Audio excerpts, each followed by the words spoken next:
pray every morning? Yes. Every morning? For 21 years. You never stop? Never stop. Never stop? And never, ever, no matter if I travel and tired and whatever. What about the times when you get up early? I mean, do you do it every morning when you get up? Every morning. And then I have to be in the studio at about 5:45 every morning. And so I have to get up at 4:30 in order to do my prayer. And when you do that, have you noticed the times where you're so concerned about what you have to get to? Do you get sidetracked? Good question. Well, when I'm praying, a whole bunch of thoughts are coming. Oh, sorry for interrupting. No. Is that the devil like trying to interrupt you? Yes. Oh, it is. Yeah, he's trying to So you seduce just allow you. that to go. You just ignore that thoughts. Yeah, come because at you. because when you're praying, he's reminding you of everything you got to do. You got to be downtown at 5 o'clock to do this, to do that. You're gonna have to go shopping. And what about that fight you had with your mama? All kind of stuff. It's just coming and going. But the whole point is to separate from that imaginary world so you can no longer be a part of it and controlled by that. Because that's of darkness, it's of the devil. So you've never been in conflict where you're praying and these thoughts and all these things are coming with you. You just work through that. Just watch it.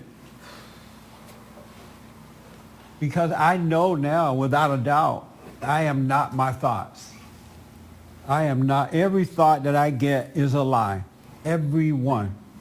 They're all lies. The one that says today is going to be a good day. You know how you get those thoughts? Right. And then you say, oh, today's going to be a good day. That's a setup too. It's every thought is a lie. And so I sit there and watch it like I'm watching a movie and not caught up with it. As a matter of fact, praying will help you. It causes you to become aware of that, so you're not controlled by that. And life just works out very, very well. I was getting dressed the other morning, and I have a mirror. Before I tell you this, do everybody have a mirror in your bedroom where you look at yourself getting dressed? I just want to make sure I'm not the only one on there. So I'm getting dressed, and then all of a sudden I thought to myself, wow, my life is like amazing. My life is nothing like, I had like a realization like, wow, how did I get here, How did my life unfold like this? And it's nothing like what I imagined. Nothing at all.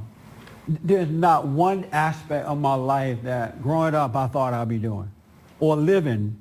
And I'm not talking about, but I had like this quiet. Have you ever gotten up at 5 o'clock in the morning and pray? Or 4 or whatever you get up, and it's so quiet, and you're sitting there praying and you could feel the blessing of the quietness itself. It's like a still moment where nothing is moving but is yet wonderful. You ever had that experience in prayer? Yes. Well, I'm getting dressed and I had that realization. And I realized, God, I have perfect peace. I travel around the country speaking to people. I'm not hungry. I have a roof over my head.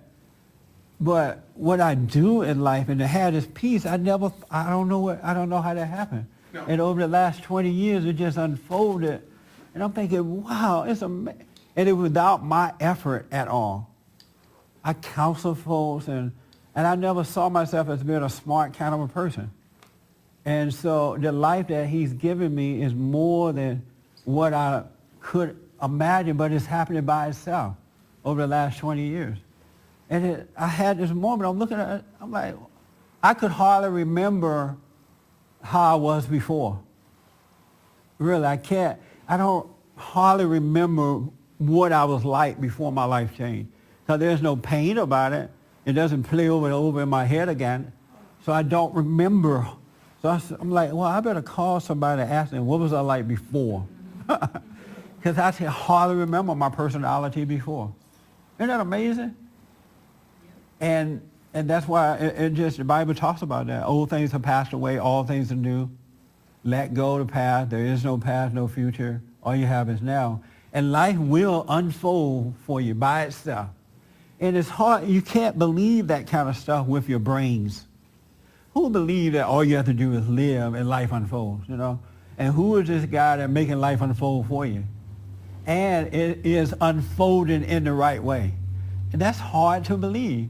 It's hard to believe that you could just get up every morning, do your prayer, and then you're awakening and things are happening. Isn't that hard to believe? Because most folks think they got to make things happen. They got to lie, steal, cheat, hustle, bustle, whatever it takes to get it. And it's not that way at all in reality. And I had this revelation. I'm like, this is an amazing thing.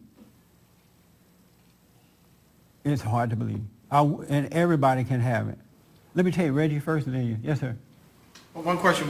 The prayer, are you praying for abundance? Are you praying for wealth? Are you praying for, whatever? Or are you just in strict meditation? Total meditation. I ask nothing. You don't ask for anything? I ask nothing with words. All right. Nothing. Once every blue moon, if I'm riding in my car, I'll be like, all right, Lord, you see this situation, whatever. You know, but I don't, when I sit and pray, the Holy Spirit intercedes on my behalf and prays for me, right, because I really don't know what to pray for. Because if I were to use words, I'm going to be praying for things.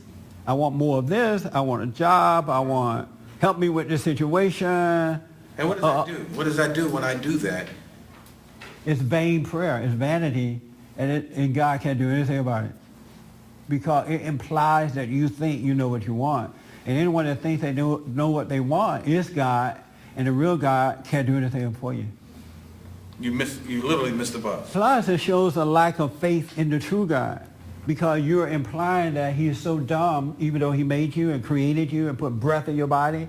And he created everything. He owns everything. He controls everything. It implies that he doesn't know how to take care of you. It shows a lack of faith. Isn't that deep? Very much so. And that's what it does. So it's like, I want this. Since you don't know it, I want to tell you, it's like a Christmas list that you write out. Exactly. But it's separate. It's for people who pray out loud are separated from God. And it's vain. And that's a vain. It's all vanity. That's what the Bible. Every word that comes out of your mouth in prayer is all, even when you say, Lord, keep mama alive. That's all vain. Maybe mama's supposed to go, you know. But you're keeping her alive only to destroy more. It's all vain. It's all about you. But the Holy Spirit intercedes on our behalf, and he knows our heart, so he prays for us. I like it that way better because over the last 20 years, it had worked out much better than what I was asking for, and I haven't had to miss any sleep over it. You know what I mean? So stop begging, man. You got to have faith. But you got to pray, though. You got to sit still and let the Holy Spirit. The Bible says the Holy Spirit intercede on your behalf with words that we can't even understand or comprehend. What are you thinking now, right now, Reggie? I'm just thinking back of what my past prayers have been, and realizing that maybe it was wrong. Maybe it hasn't worked. Not as I know it. It hasn't worked. It's not going to work. That's another thing about people who are using all these words to pray. God said, don't even be like them. Right. He said they're hypocrites. Right. But people do it anyway, and then the prayers are not working, but they still get up and say the same thing over and over again. Right. And do the same thing. Why not do it another way? If this is not working, well, let me try another way because the way I'm doing it is not working.